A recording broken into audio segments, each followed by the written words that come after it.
Hello, everyone. This will be part one of why I believe that atheists don't have any philosophical grounds to critique God's character, at least coherently.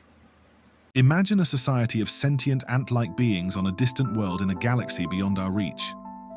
Evolutionarily, they developed the sense that the only ethical way to kill their food is for the organism they captured to be facing to the left, while two of the insectoids stab it in the most merciful key places.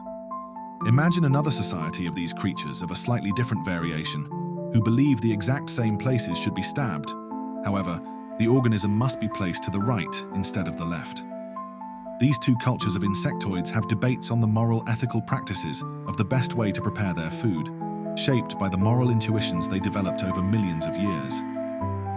At one point in their past, a common ancestor decided to split pathways, one going to the left of a river and the other to the right, and found a food source that tended to gravitate towards the side of the water they inhabited.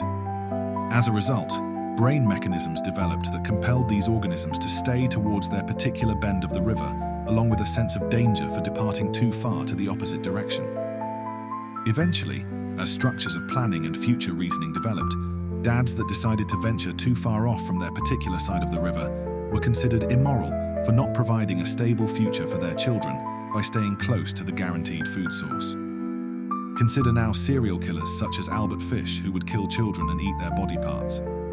If you are anything like I am, your moral intuitions revolt at such an individual, and you seek nothing more than to put a man as evil as this behind bars due to the injustice and cruelty he had inflicted on innocent children. But this begs the question, doesn't it?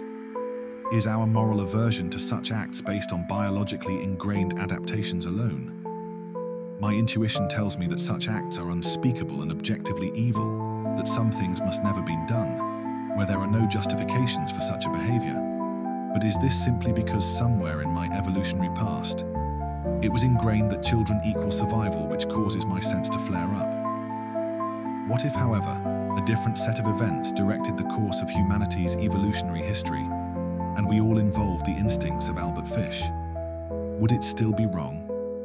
I firmly stand my ground and say yes, but find no way to justify this in an objective sense if my moral intuitions are merely a byproduct of evolutionary processes. If the question then becomes one of moral intuition, and those moral intuitions could have been different, then how would it be possible to prove the atheist's moral intuition is correct in regards to God's character, that he is a moral monster? When if it was shaped differently, would praise him as morally virtuous. Thus it seems the theist and atheist debate is reduced to which side of the river your ancestors developed on, like our imaginary insectoids. If our moral intuition then is a result of a series of evolutionary adaptations for survival, it cannot be an objective ground for discerning the moral correctness of actions.